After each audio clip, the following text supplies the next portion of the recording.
Come on, Aryan. Hit the ball. Make it go far. I was imagining myself taking a terrific shot. One motion, and off the ball goes. 1, 2, 3. Whack! My golf club smacked the ball and the ball went flying. High, far, and my best shot yet. I walked over to check on my dad, not doing so well. His shots were going all over the place, none of them going where he wanted them to go. I told him the only reason why I'm having success is because I imagined myself hitting the ball and it going high, far, and fast. With that advice, my dad made the shot and it went farther and higher than I ever thought it would go. Imagination completely turned the tables for him. If you're curious to learn how it can be the same for you, hop along and I'll tell you everything you need to know. Albert Einstein once said, "Imagination is more important than knowledge. For knowledge is limited, whereas imagination embraces the entire world, stimulating progress, giving birth to evolution." Imagination is the ability to form a mental image that you haven't seen before. I want you all to close your eyes right now and imagine a duck riding a tractor that flies and runs on cake that lands on a helipad in the middle of a polar bear den. See, you just imagined. You think it's easy for your brain to imagine. In reality, to imagine a rotating shape, 12 different brain regions are involved. It's not just snap and it comes. It kind of is. But think about this. To imagine something, your brain has to manage thousands of electrical signals, getting them to the right place at exactly the right time. Not even a millisecond off. Now, when you think about it, all these people that have changed the world have one thing in common. They imagined what they were going to create or do, and imagined themselves creating or doing it. For example, Steve Jobs imagined a really cool, useful phone. Wright brothers imagined air travel, and I imagine a platypus that eats cherries for a living. Take the inventor of the light bulb, Thomas Alva Edison. We all know that he made a light source, but do you know how many failed attempts it took him to perfect it? 1,000. But he kept trying until he invented the invention that I see almost everywhere I go. This guy, he took imagination to a whole new level. Now it's just mind-blowing, the feats that all these pioneers can accomplish, and this only reflects back on imagination and what it can do. Imagination is powerful. Though we can't explain exactly how imagination works, one thing's for sure, the brain controls it. Well, did you know that our brain only weighs about 3 pounds, but has about 86 billion cells in it? Way too complex, isn't it? Many cells and structures are involved in the functioning of the brain. There are neurons, a type of cell that activates in specific sets when we see something or start imagining. When we see something or start imagining, part of the brain sends signals down like mail to the sets of neurons to be activated at the same time, which makes it seem like you saw it in real life. When you use your imagination, you're really firing up a lot of brain powers. It helps to solve math problems, answer questions, and pretty much everything else that requires a good thinker. So, now that you know how imagination works, I'll tell you you can use it in 2 different ways, each of which have effects of their own. You can use imagination positively and negatively. Let me tell you a story that gives an example of positive imagination. Now, when I was 3 or 4 years old, I had only one goal at that time, other than watching as much TV as I could, riding my bike. So, I told my mother and she told my grandpa, which is where my lessons started. Almost every day, my grandpa and I would go outside in the afternoon and we'd work on riding my bike. We helped each other with equal motivation to achieve our goals. Every day I worked on it, I became stronger and stronger, progressing more and more. First came the tricycle, then came the trainer wheeled bike, and then it was finally the big day. I got in my vehicle, ready to start pedaling. I closed my eyes for a second thinking, I'm gonna do terrific.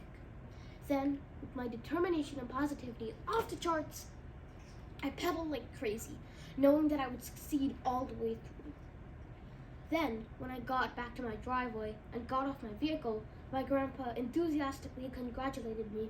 "You've done it. You've learned to ride a bike." I can't recall what it felt like to be so happy to accomplish something so big. Like Roald Dahl said, if you have good thoughts, they will shine out of your face like sunbeams and you will always look lovely. I imagine positively, not negatively. If you want to have a fantastic life, then imagine positively and get rid of negative imagination in your life. Now, for the record, here's an example of negative thinking and how it got me bad results. I was tired and groggy from waking up at 5 in the morning just to go to a college that was 2 hours away, waiting 5 hours again, and worst of all, knowing that I would fail the race. The swim meet was no joke. Your time, place, and what stroke you swam would go up on your profile, and at least 1,000 kids would be able to see it.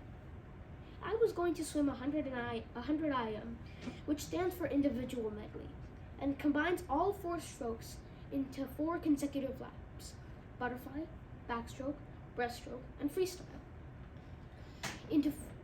At last, the time came to step out of the car and step into the college. I did my warm-up, then sat down on the soggy bench.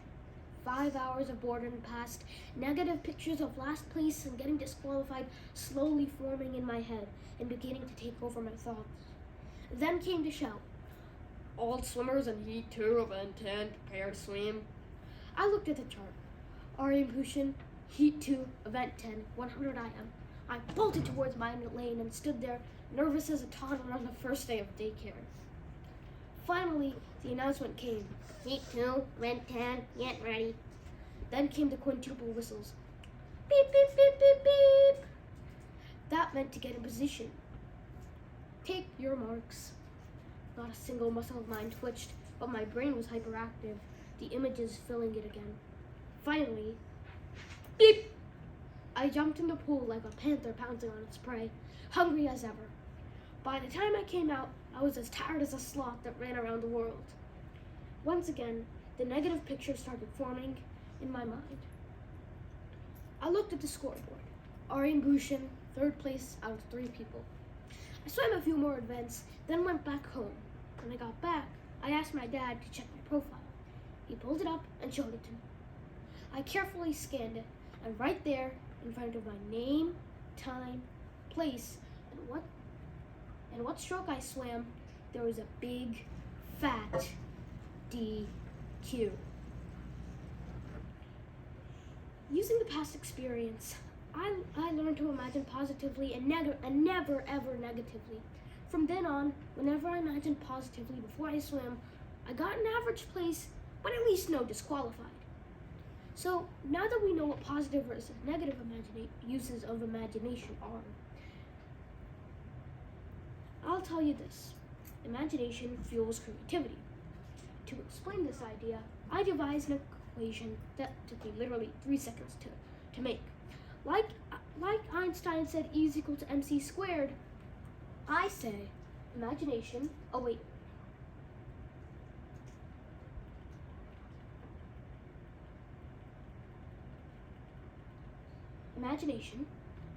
fuels creativity. However, they are not the same. Creativity is the ability to create something fresh out of your mind. Imagination is picturing something that you've never seen before. The two are very, very closely related, but they aren't the same. It's like they have a symbiotic relationship. One can't work without the other. To support this idea, I took an interview of Mr. Larry, my neighbor. I was able to make a summary of the interview. Mr. Larry is the senior producer for USA Today Sports, and he loves his career. While working, he gets to collaborate with a team of talented editors and deal with some of the greatest sports stars in the country.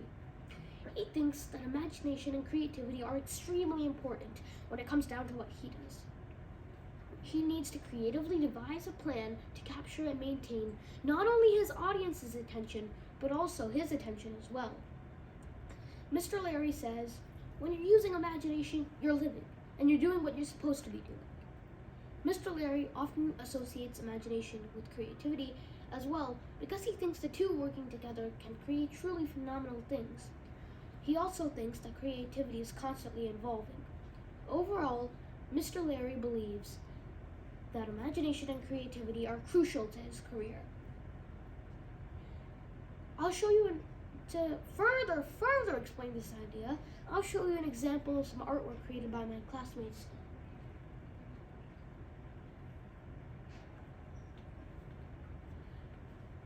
To show some results of creativity. See, what I did here is I drew a random squiggle for my friends and told them to turn it into something, anything. Some of the results completely blew my mind, and I would have never thought of them. The squiggles are highlighted in yellow.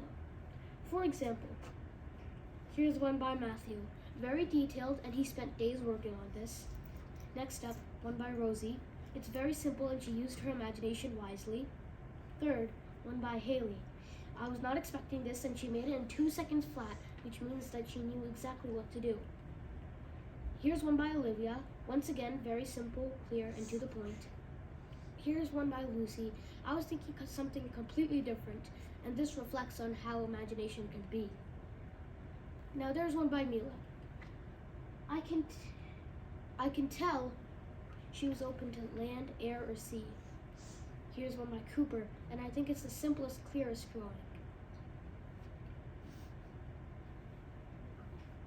A drawing by Jack, one that is again open to anything, whether it be time, place, or thing. Now, in the future, I would like to do this on a much larger scale to show just how diverse the results of imaginations working with creativity can be. To summarize, let me give you these tips to enhance your imagination for better results. 1.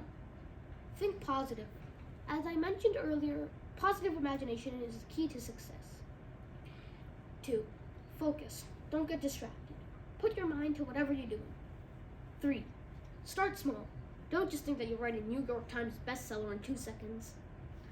Write a word, then another word, and another one. Pretty soon you'll have a steady flow of story. 4. Take some quiet time. Take 20 to 30 minutes out from your day to go into a quiet room, shut the door, and just let your brain take over. Imagine anything in the whole wide world. In conclusion, I think imagination is a gift given to everybody. It's like a superpower that we all have. We can all access it. Some of us just have a harder time accessing it than others, but it's still there. We're all imaginative, and we're all creative. It's not like one person's more than the other. Imagination is wonderful. Many people have created truly marvelous things with it. You may be thinking, well, I can't do that. Well, I want to tell you something. Yes, you can. You can imagine, and you can create truly marvelous things. But it's up to you. What you imagine, how you imagine, and what you do with that fantastic visualization. Thank you.